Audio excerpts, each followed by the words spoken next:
All right, ladies and gentlemen, welcome back to another episode of A Chat with Matt. Today, I am joined by Toronto YouTube content creator Anthony. How do you pronounce your last name? I'm fucking shit with last names. It's all right. Samaroo. Samaroo, Anthony Samaroo, YouTube creator for the TBX420 Club YouTube channel. Anthony, why don't you tell people a bit about what you do and the content you create? More or less, the TBX420 Club is just about fun. I'm a huge wrestling fan, so a big part of my channel is wrestling reviews, but I like to highlight Toronto talent. Like I'm supposed to be interviewing you soon in the future, right? Yeah, I've been interviewing a lot of Toronto talent. Me and my brother do a lot of stupid skits.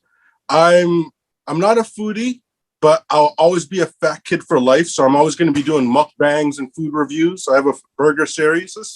Anything fun I can think of, I'm going to do it on camera. And I think that's honestly the best way to approach content creation, because like I just been diving into content creation really more intensely over the past couple months, and just the stuff I've seen and just the freedom I feel to develop the content I want to develop. What made you want to get into content development to begin with?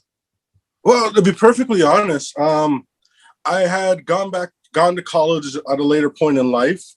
Just wanted to give myself new opportunities, and I kind of didn't want to be out partying all the time like I had done the previous part of my life. So just to have fun, I just started randomly doing throwback stories. I didn't expect anyone to ever watch any of them. My whole thinking in my head is if I ever have kids one day, they can see how dumb their dad was when he was younger.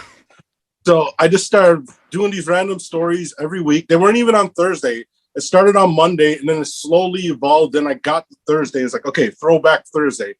But just started doing that. People liked it. I started getting subscribes and likes, which kind of shocked me. And then I just kept doing whatever randomly I thought was fun. Some things didn't work. Some things did. So I just at first I was kind of stubborn. I stuck to things longer than I should. Like my daily vlogs weren't the best when I did them. But then after I kind of just evolved with it, YouTube reached out to me, invited me to the YouTube space, which is something that was open in Toronto until 2019. And I was like, wow, cool. It's just because I got to 10,000 subscribers, I didn't even realize I was at that tier. But just I got the notification, got the invite. Then you get a point of contact. Mine was Rob Toss. He's been in the film and TV industry in Toronto for over 20 years. And they kind of motivate you to try to take it more serious. So after that invitation, it went from just being a fun hobby, hoping my kids will get a kick in the future, to, wow, there's actually a bunch of people watching this. This is really cool. Yeah, I got to put a little more work into this, because a lot of people try this and it doesn't work. But when you have YouTube telling you, okay, you're good at this, keep it up, you're a natural, keep going, you kind of stick with it. And that's the interesting thing, because so many people are trying to get over to that threshold to get recognized by a company like YouTube, in which they're helping you and encouraging you to pursue and explore and create different kinds of content. What was, so besides the daily vlogs, you mentioned some of the content that you did for too long. What were some of the examples there? Well, I think the main one was the daily vlogs. When I did it, I was working full time in a warehouse. So it's I didn't have a lot of days. So essentially, they more or less became a repeat of me, walking to work, going and buying lunch, and then eating dinner day in, day out. You might get something cool on the weekends, but I realized it's better to do something cool when I'm doing it and something I'm having fun while I'm doing it, right? So just watching my regular commute, now, daily vlogs would be more funner, because it's not just a hobby. It's I'm taking it more serious. So you're going to see more process of it. I do more editing. I'm trying out new things, trying to grow with it. So it'd probably be something better in the future. I always said, if I ever find a girlfriend or a wife, that's when I would start it. Because when you're doing daily vlogs and it's just you all the time, that's great. But you need someone to work off of regularly. I've noticed with YouTube specifically lately, the daily vlog format has kind of fallen off, because there's only so much you can put into a daily vlog or create for a daily vlog. And you kind of nailed it on the head there with, they want to see different things. They want exploratory. And when you're in that kind of 9 to 5 or just standard job format, it's hard to create that kind of content. And you kind of have to find ways to mix it up. How long have you been involved with YouTube content now? Actually, I think it'll be 5 years this November. Oh wow, okay.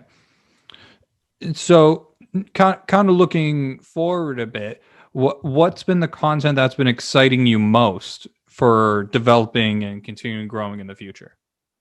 One thing I've really enjoyed is like telling stories. I haven't done it as much on my channel. It's more been on my little brother's channel. Stu Corp Samaroo, cheap pops. Sorry, cheap plug. But we do little stupid skits. We make up ridiculous characters. I think there's like 20 different versions of me that I play on his channel, as opposed to my channel. It's kind of more, I'm a host, I'm doing interviews, or I'm going to do a review. It's more just me. On his channel, I kind of just do more random stupidness, which I kind of do want to start doing more on my channel. But just like, I have fun doing that. Just like come up with a cool idea. And it's the one thing I loved about when the YouTube space was open in Toronto is I booked a studio time twice a month. And I would never plan anything, but just like they would always have new goodies in there every time. So every time you go in there, there's something new to play with. You book different equipment and stuff. So I'd like see different sets. I was like, oh, okay, I could do something cool with this. Okay, I'm going to pull this, act like this is a big trophy or something. One time I saw a couch, I was like, okay, this is going to be the casting couch. Then one time they had like a DJ setup. I was like, okay, I'm going to act like doing something. There's always something cool to play off of. I love being on the spot, the improv of it, if you will. And I also love interacting with people. When I go to events, which I haven't done enough of, I think the first one I really did was the Korn concert at Budweiser stage, but that was cool because I was interacting with people. You'll see me rocking out with just like random people in the crowd and talking with people. I love doing that. Obviously, I don't have that option right now. That's one thing I'm definitely looking forward to. But right now, just like doing random stories and seeing how many random different versions of myself I can invent. I really love doing. You touched on the YouTube space a bit. So is the YouTube space in Toronto closed now? Because that's the thing. I heard about it for a small window of time, then I heard absolutely nothing about it. Yeah, actually, the Toronto one closed in 2019, but there's like a New York and a LA one. Unfortunate thing, I signed up to go to the New York and LA ones last year, and right before I was finally about to go, everything that happened. So it just like cut me off by a month before actually getting to go there. It's more or less once you hit that 10,000 subscriber tier and you have a certain amount of watch time, I believe it's like 4,000 hours of watch time, then you get access to the space. So it's wonderful to see that YouTube's doing that. Do you know why they maybe closed the YouTube Toronto space? Is it because maybe there weren't enough Toronto Canadian content creators? What I'm just curious, kind of what the mindset of YouTube is. I have no idea. Just more or less from what I've heard, it was just like random cuts. I think they cut another one. I think there was one in Mumbai that got cut too. There was just a few that they randomly cut, and they kept only the biggest ones. And from what I've heard from people who went there and who used it and worked there, it was great. It was amazing. I loved it. It was like literally my happy place and where I feel I like grew as a creative. No, I can imagine that, especially when you have the opportunity to play with different kinds of equipment, use different setups, and explore your options as a creator. I think that's a wonderful thing, and I truly hope at some point that YouTube can come back and maybe relaunch that space, or maybe like TikTok, because I know TikTok's developing an office right now in Toronto, maybe some sort of TikTok creator space, just basically space for people to be creative. And kind of tying into what I want to talk about with you next was the fact that you were going to go to New York or the LA space and work on some content there, and everything kind of got in the way. How did COVID affect everything that you were doing for you and your channel? Honestly, it made me completely reboot everything that I was doing. Because everything that I was doing at that point in time was very heavily based of me finally, like, I'm currently in my basement. I call it the fat cave, like the bat cave or fat cave, whatever. So I was finally getting out of the fat cave and not just going downtown, but discovering the world. I was going to try to do some travel vlogs, going to the 2 different spaces because I applied for them. I've never been to an actual resort. I was going to go to one of those resort a couple times. My family actually has like a VIP package every year. So I was like, okay, I'm going to use it for once, going to use it for my vlogs. And that was going to be heavily based, like everything that I was doing. Everything that I was supposed to release in 2020 would have been like 80% done in the spaces and at that resort. But as that didn't work, I just had to be coming up with different things to do. I kind of fell back into wrestling reviews, which was kind of a crutch, but it was just like, it was the one thing going on in the world. So I just kept doing it. I was going to leave it, but it's like, you know what? Once you think you're out, they find a way to pull you back in type of thing. I looked at it, right? So falling back into the wrestling thing, has the wrestling stuff always been a passion for you in the way you create your content? Because I'm not going to pretend I know anything much about the wrestling world, because Yeah. I really don't. Like, I know I saw your posting on Facebook about like a fuck ton of things that were coming up for the wrestling world and all that kind of stuff. But so what makes you so passionate about wrestling and wrestling reviews and all that kind of stuff? You know, the thing is, I've been a lifelong fan. It's just like my first love in this world was professional wrestling. That was like the first thing that I've always loved. That was my thing. You know how everyone and all the different siblings have their own things and that was my thing. And it's like the one thing, no matter where I was in life, it was always there for me. Monday nights, there was always going to be an episode of wrestling, or Saturdays, depending on what age I was. But there was always wrestling on, no matter what. It was just something I always looked forward to. It was my male soap opera. I just loved it. Then when I started doing YouTube for the first 2 years, I never did anything on wrestling, which, because there was the people who were around me in the first few years weren't really wrestling fans, but I was like, I love wrestling. It's been one of the biggest parts of my life. And going to a wrestling show with my niece, we both went to our first pay-per-view together. That was one of the videos that really blew up my channel. That's what like got me to that like 10,000 mark, like beyond the 10,000 mark, and helped my channel grow and get me the regular views that I get regularly now. So it's like, I feel when I started doing that and I got that reaction initially from the community that I've always loved, always felt the most a part of, it felt great.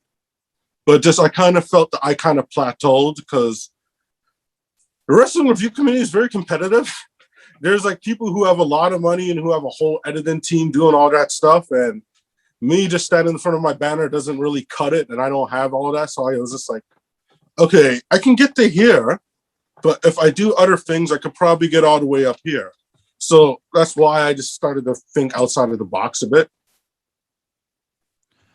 Yeah, and it's always good, especially when you're starting out. I've noticed with YouTube content creation is you should not be afraid to lean into the things that you are passionate about, because authenticity and passion is what people are attracted to. And when they come over and they see that you are genuinely excited about something and you have a good knowledge about it and you want to have discussions and looking for people to have discussions with, it creates that nice little community that develops and grows, and then want to support not only the content you're creating, but the person that is creating the content.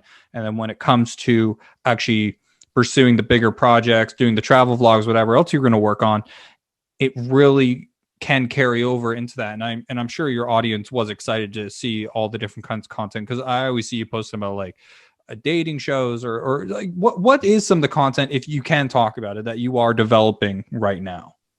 Okay, I have a few big things. Some I can't say much about, but what I can say is I have a dating game show.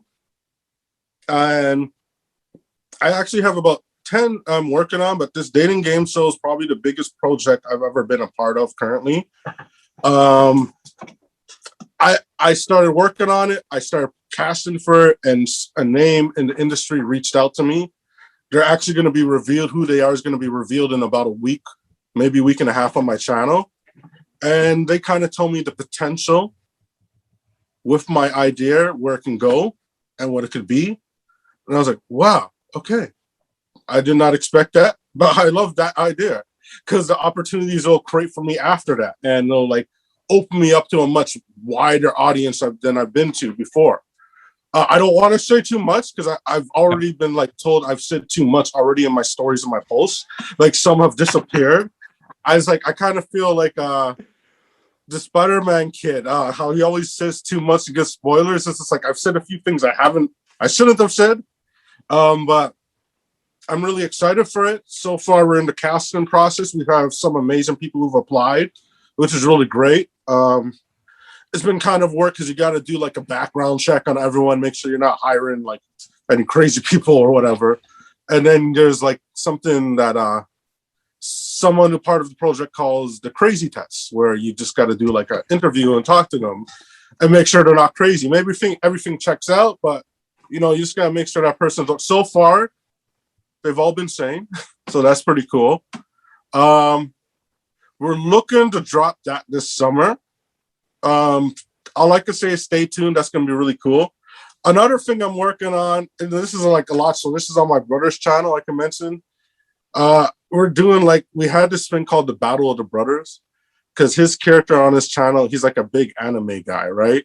So he's like an evil professor in the anime world with all these super villain guys as his minions, and I'm just like a cool YouTuber guy. That's all I am. But then I was like, there's a cowboy version of me, there's a bounty hunter version of me, there's like a genius guy, there's like all kinds of versions. But it's just like the first season was a war. This current season is he falls into a portal, he gets transported to some random planet, and he starts to take over it. Then I find out, so I'm like traveling the multiverse looking for him, and more or less we're just going to be running into different versions of each other. Okay, that's definitely an interesting one. It's definitely also very different from a dating show. Yeah. Is it because you wanted to pursue acting, or is it what made you want to get involved with that kind of project? Honestly, I've always been a creative person, and honestly, I've never really had a creative outlet until YouTube. I've never actually said this on my channel, but when I was younger in elementary school, I was always in special ed. And then my school, there was some project they were doing in the special ed class where we had to write a movie. So I didn't like the idea that everyone else was doing for the movie. So I took a piece of paper, I sat in the corner, and I wrote my own script and my own superhero that I made up. And the story I came up with was so much better than the one that the rest of the class came up with. For the project, we did my movie, and I think I went to some movie festival or something. We did my movie, and I got to direct it and star in it. And then after the movie was done and they sent it through, I got taken out of special ed, and they realized it's okay, he's just he can't really memorize, but he's really creative. You got to be smart to plan all these things. So it's just from a young age, being creative, creating a story was always a part of me, something I always liked doing. When I was a kid, I'd always make stories for my action. I didn't film it, but I wish I had a camera to film, but I was always make stories and adventures with my action figures. But here's the thing about me. Some people just like to tell the story. I find it hard to write and create a story without me in it. So when I create stories, I want to be a part of the story. So it's I want to physically be in it, or and have multiple characters based on me at the same time. I don't know if that makes sense if a lot of people are like that, but I like to be all over in the project. But just from a young age, being creative was always something in me, but I never got to use it until later in life. And now I'm just throwing every idea I have, because I'm having a million ideas a day, especially with being at home all the time. You got to put your mind to something useful, right? So I'm just coming up with a bunch of different stories. I get all kinds of crazy ones, and I think I'm currently writing 15 different stories right now. Geez, that's crazy. But to kind of take it back to the early things, because I actually wanted to ask you about that, any early experiences that kind of made you fall into that creative and content creation kind of pool. And to answer your question, there's definitely nothing wrong with getting involved with all sorts of things like that, because when you're younger and you have the ability and the opportunity to explore as many different facets as possible in creation, you should absolutely do it, whether that be writing, directing, acting, editing, anything like that. And it just shows the creativity and passion. And it's interesting that you started in special ed, and then after that you got taken out. And it's because with a lot of kids, including myself, when that happened with the movie and getting it made and all that kind of stuff, Did it feel like something clicked almost? Because for me, I feel the same thing with that when I started doing music. And then when I also started doing my own content creation, something just clicks and it feels right. And then that's when everything kind of starts pouring out and you're able to explore the boundaries as a creative person. Yeah, actually, you know what? Honestly, at that point, it did. When that movie worked, I remember just like always wanted to go off a bit. And like, here's the sad part about it. Just that happened. And then there's just like, there was nothing else. There's one time where I almost got to direct like a school play for the class, but then some people didn't want to be part of my play. So they went with a different thing for the class.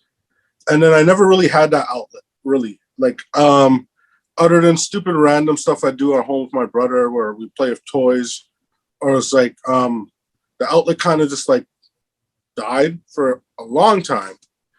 Then amongst my friends, I'd be like, when everyone got drunk and partying, I'd always be the guy, hey, let's play improv. Although I've never done it professionally or like learned how to do it properly, improv always seemed fun to me. So it's like, I'll be like, no, I hang out with a lot of different groups of people. So it's like, I have done this with like hard rockers, like some gangsters, some like comic book nerds. I have done this with like every group of people you could have done it, where it's like, hey, let's play improv. And I've gotten everyone into it. That's where I've got it, the feed, but just like it kind of went dormant. I feel what you're kind of describing there, where it kind of just woke, is when I first started posting on YouTube, and then people started to subscribe and watch it, and that's when it's just like, wow, okay, I don't have to just do throwback stories. I could just do other stuff now. And then I started trying all kinds of different things. I made up like a cowboy guy, Peter Gears. It was like, you know, what grinds my gears from Family Guy? Yeah. It was a parody of that, but my middle name's Peter, and then I threw in gears for that. I just did rants like that. Started doing food reviews. At first, I was really shy to film myself in public. I thought people was like, what are you doing? You're a dork, or say, just make fun of me. But then eventually it kind of just grew where I don't care where I am. If I get an idea of something to say on camera or I see something cool to film, I'm going to do it.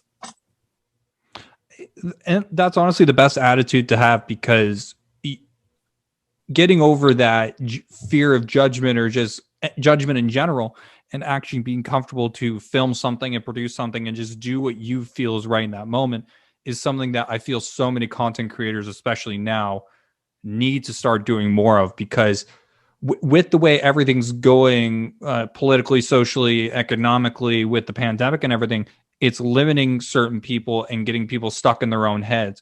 And it's good to see and hear that even in this pandemic, and like having all your plans essentially shit on, and you getting fucked over and not being able to do the stuff you want to do, you've been able to evolve yourself, grow yourself, create new paths for yourself that can help lead into those plans and possibly enhance them and make them better. That's the thing. It's like taking lemons and making lemonade, right? It's just like, here's the thing. The pandemic happened. I couldn't travel, but now I'm at home all the time. I have all the time in the world, which I never had before then. I've always worked full time since I was a teenager. So it was the first time I really had, and I had been already doing YouTube for about 3 years when it started. So it's just like, okay, now I could actually, like, I had all these ideas, but I was booking vacation time and taking time off and leave from work to do all this stuff. Now I have all the time in the world just to dedicate myself to it. I actually filmed like a bunch of random things where it's like me talking to myself in different kind of outfits, where I'm like different people. Never released all of it yet. Maybe I might release them later. But just, I tried so many different things, and I wanted to start to film with people again, because that's the one thing I miss. It's like, the one thing I loved about the YouTube space is like before the YouTube space, getting my friends to film with me was hard. I would like literally have to like beg them to be in my videos. But then once I had the YouTube space available to me, then like everyone wanted to film with me. I just would put like ads on my Facebook or like acting groups, and I'd have a bunch of like other creatives coming in. And I was like, okay, this is awesome. Not just people like my friends. I love my friends to death, but it's kind of just like, here, okay, you do this, you do this. It's nice to have someone else who's a creative, so you can bounce the ideas off of. It's like, okay, I want to do this, and they can, you know, that's good, but what if we add this? And it's like, genius, you know? and I've absolutely loved working with others. Yeah, and that's also kind of tying back into the pandemic and having people evolve. It's been able to connect certain people that wouldn't have necessarily connected, and that's kind of the beauty of social media. I publicly on all platforms talk about my hatred of social media, but that's because I'm bitter. But it's good to see people exploring. Well, that's kind of exactly how we connected. I saw something you post on Facebook, we connected, we started talking, and now we're here.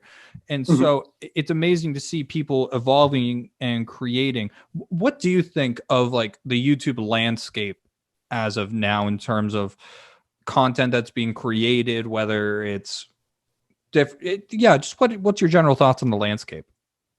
It's really interesting right now because YouTube has something right now that it's never had before, and that's like a bunch of celebrities on the platform. There's a handful, like God rest his soul, Vern Troyer was on YouTube for years before he passed. No one really knew about it though. He had some pretty good videos, but there wasn't a lot of A-list celebrities on there. Now you have like everyone on there, and it's bringing more eyes to the platform now. That's great. It's bringing more people to YouTube who otherwise wouldn't take it serious. It's like, why do I want to watch YouTube? A bunch of nobodies. No one from Hollywood's there. Now everyone from Hollywood's there. So it kind of gives people who wouldn't be noticed by a bunch of people more people to potentially be noticed by. Because if someone's really enjoying watching, I don't know if he does it, The Rock do like cheat day mukbangs, and they keep watching it. The Rock only does it once a week, and they want to see someone else do mukbangs. There's a lot of other guys who they would have never heard of before doing mukbangs, right? Having big cheat days. And that's other people who are getting a bigger audience than they could have before. It was like a lot of people are pissed off. It's like, yeah, they're ruining it. But I feel it's bringing more eyes to the product. And that's a good thing. The more people watching YouTube, the longer YouTube's going to be around. Yeah, to kind of play devil's advocate on that point, it's wonderful to have these celebrities coming in and expanding the platform, bringing more money into it through advertisers, getting more people to do content creation. Do you think YouTube is oversaturated in certain genres, or do you think there's enough room in which enough people can find their niche and grow? Or is it more depending on the content that's being created? Here's the thing about YouTube. It is to a degree. There is a lot of people. Certain genres are like overflow. There's way too many people in them. But it's just like there's so many people watching YouTube, you can still build an audience. It's just all in the matter of, I found thinking outside of the box, not getting stuck in one niche is the best thing for you. If you're willing to grow as a creator and keep coming up with new content, it could still kind of be based in the same thing initially, but just like consistently grow. There's a lot of people who've been doing the same thing and people who got to like 100,000 subscribers 7 years ago and who've been doing the same thing. And maybe if they tried a few other things, they'd be at 1 million now, but they're still at 100,000. It's a matter, if you want to get past that wall, I feel my wall was 10,000. I just recently hit 11,000, and that's because I've opened up and I've started doing more random stuff. And I've learned to, okay, this works. I'm going to go check my analytics, look what's getting more better watch time, where I'm being watched, and cater to those places. And that's the interesting thing, because you're able to see the growth and development from your analytics and kind of angle your content towards that. How would you kind of level it out by having a mix of the things that you want to create versus the things that you're doing based on analytic development? I find there has been one or two things that did not do as good as I'd want them to do. Like the wrestling reviews, it was good while I had momentum. When I was consistently doing it every episode, it was like it grew from like 50 people, then it got to a couple hundred people. Then that would be like for pay-per-views, I'd get a couple thousand people. Actually, one video got 10,000 views for just like an NXT review. But like I find like with WrestleMania recently, I uploaded a video for it. It didn't get the same numbers because I haven't been consistent. I haven't been doing the videos weekly. So I would love to still do it, but just I don't have the same time for it. You realize if you want your channel to grow, you gotta focus on the things that are going to make it grow. I could do those videos and it would have still had those still steady numbers, but I felt 10,000 is a number where I kind of plateaued. I have one wrestling video. It's my highest. Two videos are my highest: a tutorial video and a wrestling clip video. 38,000, but that's my plateau. I have to find something where I can get past that. I would love to do wrestling. I do watch wrestling. This is the golden era for me of wrestling because something right now is going on that I never had before. There's a new episode on every day. Something as a kid I dreamt about because I got it once a week. Now there's like a new episode from different federations every day. I would love to do reviews of that, but then the audience, I didn't get the support from it. I was like, I didn't get the merch sales, and it's a matter, I got bills to pay.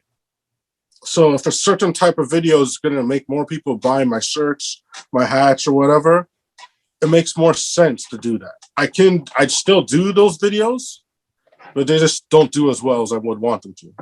But I can't invest the time. And that's the one interesting thing I have seen with YouTube. It's if the creators fall off, it almost seems like YouTube penalizes them for not being consistent with the uploads, and also the audience is not seeing the content, which could possibly be unsubscribing and all that kind of stuff. But like, and also YouTube's algorithms are very weird because they appreciate consistency, but not oversaturation of consistency. Is that something you'd agree with, or do you think it's a different kind of answer? You know what? The one thing I look at is I feel that YouTube, the algorithm tries to make it be like a TV show. It's just like, you got to stay consistent, but we don't want you to be every day. Every day is like for kids' cartoons. If you're doing a kids channel, every day would probably work for you. But once you're doing something that's like for adults, it's just, you got to give it digestible. Too much of a good thing is never good, right? I find weekly uploads or bi-weekly or even monthly uploads are the best way to grow a series. You do a great episode and you make them wait for the next one. That build up and them thinking, wow, what's going to happen next? Okay, where's he going to go with it next? Or who's going to be the next interview? It's just like whatever you have, it just like it build up the anticipation. Yeah, it's interesting to see, and then comparing it to like platforms that are in their early stages, like TikTok. And the one thing I've found interesting about seeing TikTok and working on TikTok is the similarity of the early era of YouTube, in which it's kind of a Wild West and everything goes, and there's no like real barriers, so to say. Like obviously they have their guidelines and all that shit, but it's interesting to see the amount of people just trying as much different shit as possible, while, like you said, YouTube has kind of cemented it more into digestible long form content that's attractive to the adults, but while younger audiences can absorb like the daily vlogs or cartoons or other content that's aimed towards those demographics. What are some of your thoughts on TikTok as a platform? Is that something that you've been exploring or haven't had the time? Here's the interesting thing. I did like when TikTok first came out, I dropped I did 3 TikToks. It didn't do that well. Then I dropped a wrestling one and it got like 6,600 views. And I was like, okay, cool. I'm going to go with this. And then like someone told me, don't do TikTok. It's not going to last. Don't bother. Don't waste your time. So I stopped doing it. And it was like, I got to like maybe 100 followers. And now that it's obviously going to last, I've gone back to it. And it's just like, I find I don't get my audience, I know, prefer my longer videos, right? So the 1-minute videos on TikTok just ain't growing like how I did on YouTube. But I know on YouTube, it's like a lot of people, it's slow. It's a slow build, right? And it's like when you have fun with it. So I'm not trying to like just follow any trends. Like any clip I have that's fun, or I find a good wrestling clip, I'll throw it on there. But I'm not getting like those big 6,600 numbers. I'm getting like maybe 150 now. One, I got 1,000 the other day, but otherwise I'm not doing good on TikTok. I think I'm at like 300 followers on TikTok. Yeah. TikTok's been interesting for me because what I've been doing is I call them lazy reactions. Basically, it takes no effort, no time or anything like that. It's very basic and straightforward. I do the stitching Do you know about Stitcher? Yeah, I've been just basically doing that and doing reactions to that, and those have been growing and developing well. That's kind of the niche I've fallen into because I can plow out a few of them when I'm at work or something like that, or when I'm at home, whatever. Just do stupid things that come first top of my head. And it's interesting because I've been mainly watching TikTok to see what is trending and how different pieces of content are working. And the thing is, there is a fuck ton of wrestling content on TikTok. Like I just reacted to TikTok that had Logan Paul on the WWE recently, and that one did fairly well. And there, it shows me there is an audience for it. But the thing with TikTok is, it's like YouTube but more consistent. It's a very weird mix of YouTube and Vine, in which the shorter content does better because, especially if there's reasons for people to rewatch something. Oh, they need to see it again just to verify it. They need to hear something again to verify it. They want to share it. Like the shorter content does better. And I noticed even WWE, the strategy they're pushing on TikTok is they're the most I've seen them post is like 15-second clips for certain highlights. Like I've been seeing this thing with who's the character that keeps popping? Like I know nothing about WWE, so I'm gonna probably fucking butcher this.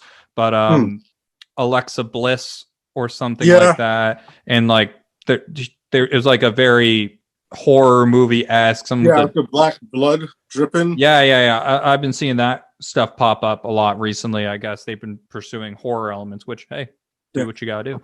But it's interesting to see what people can do on TikTok. Like I even have heard people working on like a dating show for TikTok, which I think is absolutely hilarious. Kind of tying back into the thing you were talking about earlier. With going back to content creation itself, is there any sort of bigger content that you want to pursue? Like once you're safe to do so, and you could travel, you could do whatever, once the shit ends eventually or gets to a point where we can be safe. Like what's some of the stuff that you want to create that you are passionate about or excited about? Obviously, if you can't share it, don't share it, but just figured I'd ask. One thing I miss absolutely doing is going to wrestling shows and just doing a vlog at a wrestling show. Wrestling audiences are awesome. Like they'll see you there, and if I'm wearing my YouTube shirt, I'm like, oh, okay, cool. Can I be in the video? Then they're gonna watch it and check it out.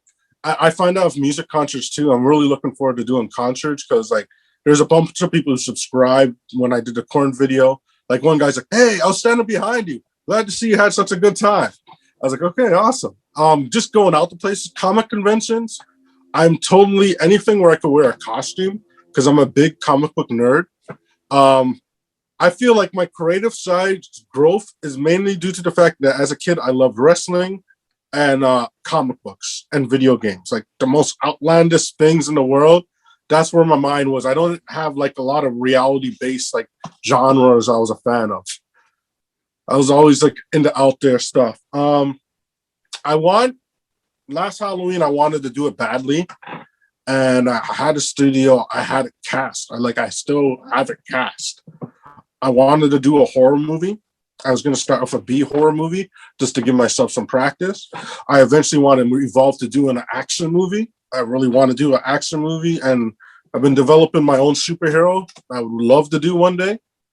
But just like you got to take baby steps. I got to start off with a B movie before I can build up to a regular, because you need that like genuine like experience, right?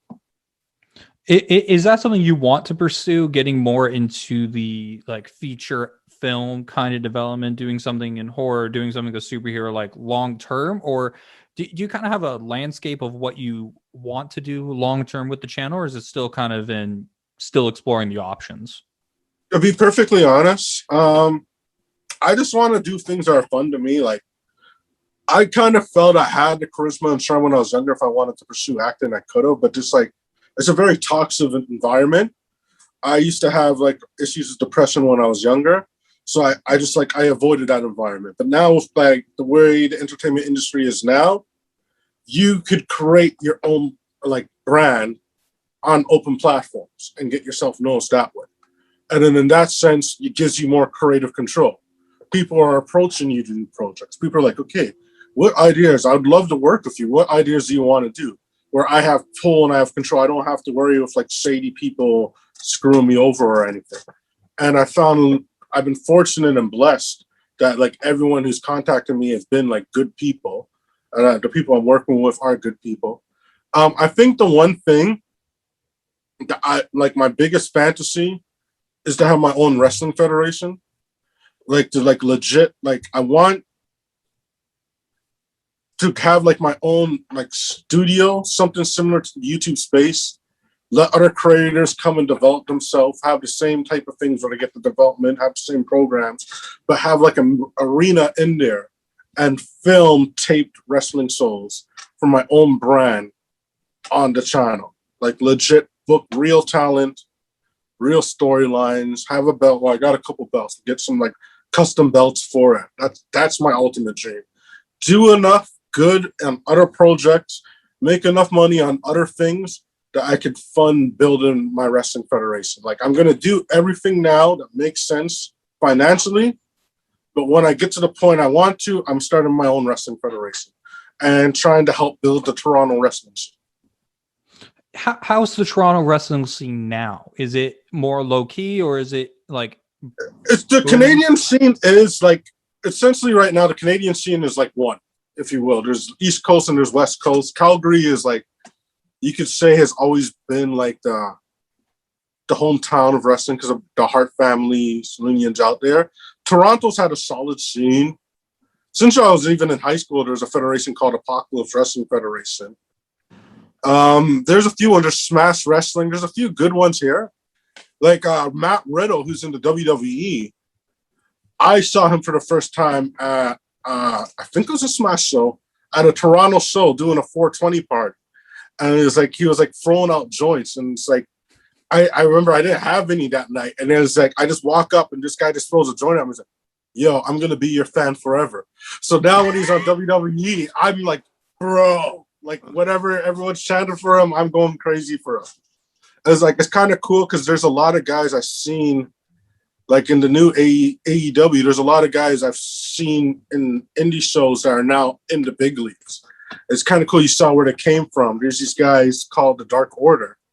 They're kind of like an evil cult. But when I saw them wrestle, they were called the Super Smash Brothers.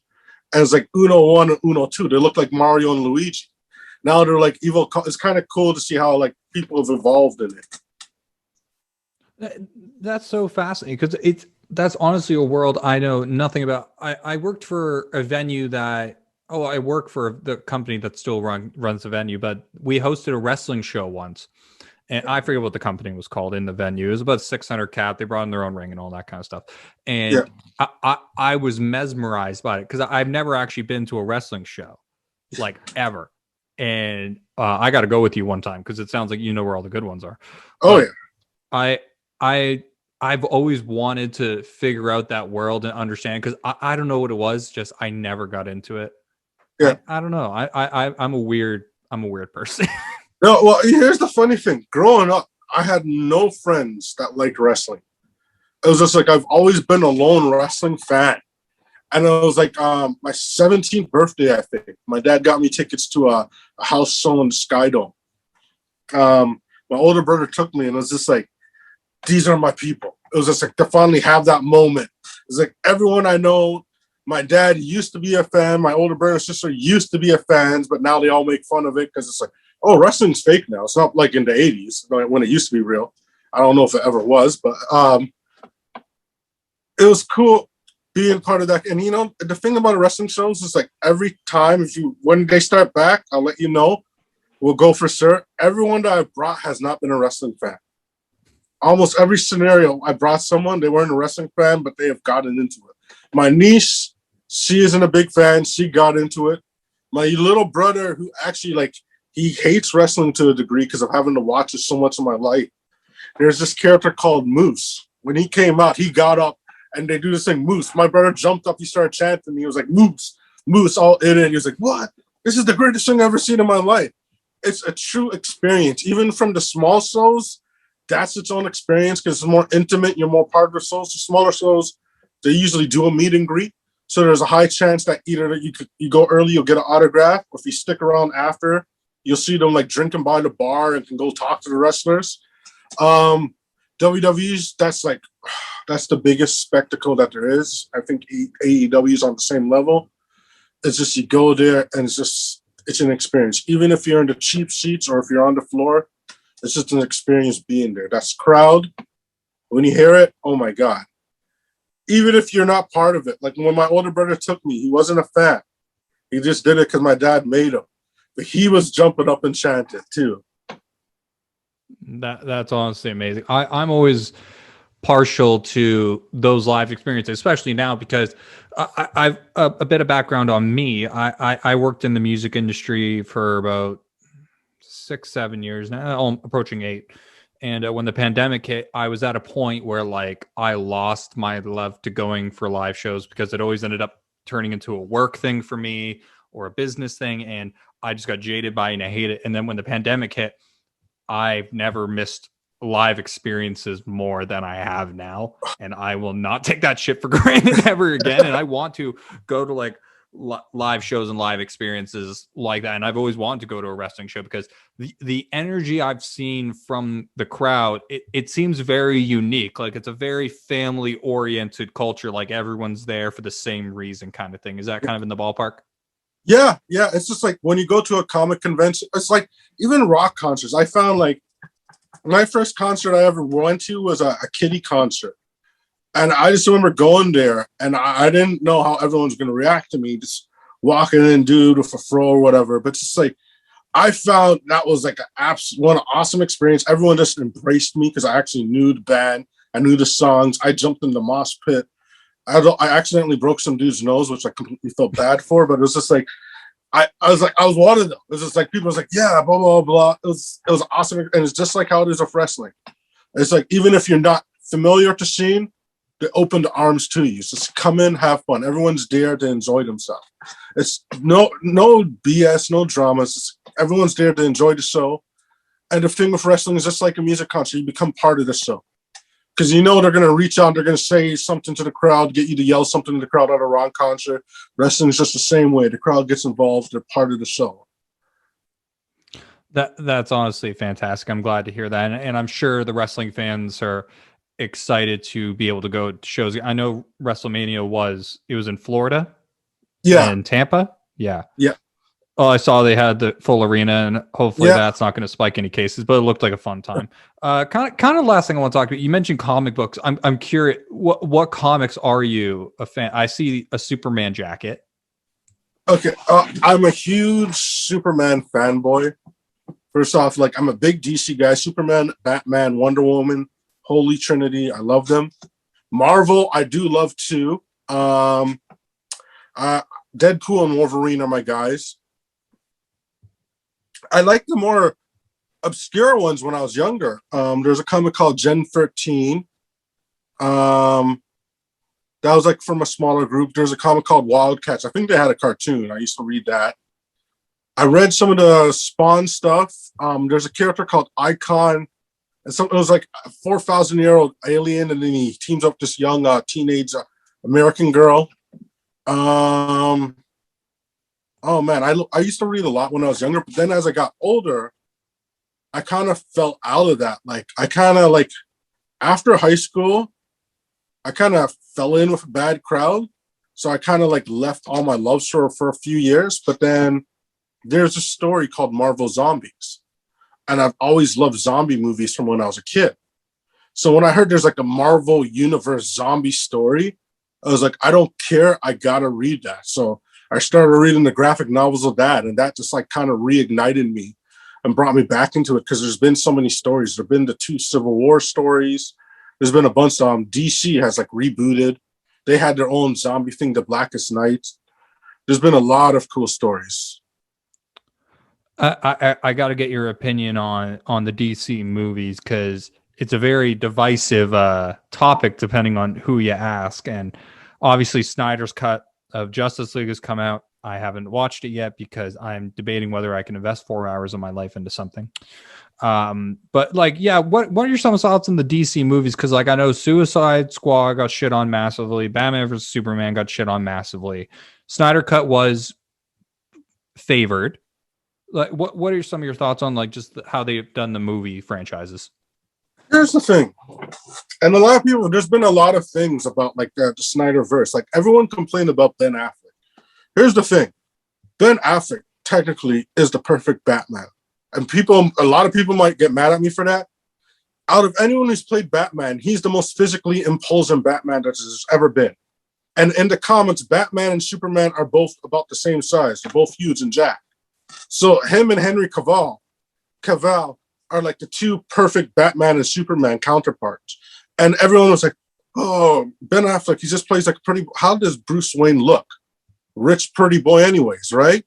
So that's one thing everyone, they shitted on that. I loved it. I never saw the original cut of Batman versus Superman. I saw the extended one. I enjoyed it. I definitely enjoyed it. Man of Steel, I love that movie. I absolutely love that. I'm a huge Superman fanboy. The Justice League, the original cut that came out, that was definitely lacking. There's like, when you watch that, you knew there was like a lot more that should have been there. The Snyder Cut, though, I think I've watched it about 27 times. And that in itself tells you how much I like the Snyder Cut. I've watched the gray one. What about it validates watching 27 times? I'm very curious about that. The first 10 times I've noticed new things every time. Like, there's a character who, the first time I watched it, I didn't notice them until the end, but they came in the middle of the movie, which would have been a big surprise to them, but I didn't even notice that. I love the story. Everything that was wrong with the original cut is perfect. The storytelling is perfect. It's a clear-cut story. Everything's explained. The choreography, amazing. The fighting scenes in this is wow. It's just all I could say. Even that scene where Superman, with the notorious one they refilmed with the mustache blooper, way better in this version. Everything was just way better. That scene was way better with less words. I get it. And Jared Leto's Joker. I know that's a hot topic for a lot of people because that scene at the end with him and Batman, their exchange at that scene, I need the sequel. Like when I did I need a sequel because of that. I need to see more of him and Batman. I need to see Jared Leto and Ben Affleck going at it. I need them to like at war. I won't even like. It would be okay if Jared Leto goes to the new Batman movies. I guess I'm not going to complain, but I want to see that Nightmare Universe version. I want to see what happens next. After you watch it, you'll know what I mean. But I need to see what happens next. And I feel anyone who watches that scene, they're not going to complain about anything but the Suicide Squad. I did enjoy Suicide Squad. I'm looking forward to the next one. Being a wrestling fan, John Cena being it, obviously that adds to it, but just the amount of characters. And that's the one thing I've enjoyed about superheroes, like seeing characters I never heard of before now coming out in movies is cool. And then seeing characters that I did know, but no one else knew about is like really awesome. Yeah, Jared Leto's Joker, I felt like it was divisive, but it's because I don't think there was enough context and depth given to the character. Because the amount of screen time we've seen of Jared Leto's Joker was very short in Suicide Squad, because obviously he was just kind of like an added feature. And then they had this little tidbit at the end of Snyder's cut of Justice League. And for obviously you being a DC fan, you see that as, okay, there is a lot more to come here. And I was very surprised when they announced Robert Pattinson as the next Batman. Like, your argument defending Affleck as Batman has changed my opinion, because I was one of those people that didn't get Affleck, but understanding like the basic construct of the actual characters of Batman versus Superman and like them being the same size, buff visually, that does make sense to me. Yeah, and that's the thing. It's like, as I remember a lot of people, I was working in a warehouse years in a dental company. It's like, and everyone knew I was a fan because I was always wearing Superman shirts. And everyone was like, what do you think about Ben Affleck? And I was just like, come on, this is like the first time you're going to have a real dude who looks like Batman. Like, not taking anything away. Like, Michael Keaton is still my favorite Batman. I think he'll always be for all us 80 babies. But I did love Christian Bale as well. Adam West, always have a special place in my heart. And all the animated ones, they were really cool too. But Ben Affleck, he's Bruce Wayne. I'm sorry. But I'm looking forward to the new guy too. It's just like, because DC, here's the thing, not a lot of people realize. There's always been multiverses in the comics. There's always been multiple stories because there's been different writers telling different stories. So if you're reading the comics of these characters, you're reading about like 5 different Batmans or maybe 2 different Supermans. Especially in the Marvel world, there were so many different continuities.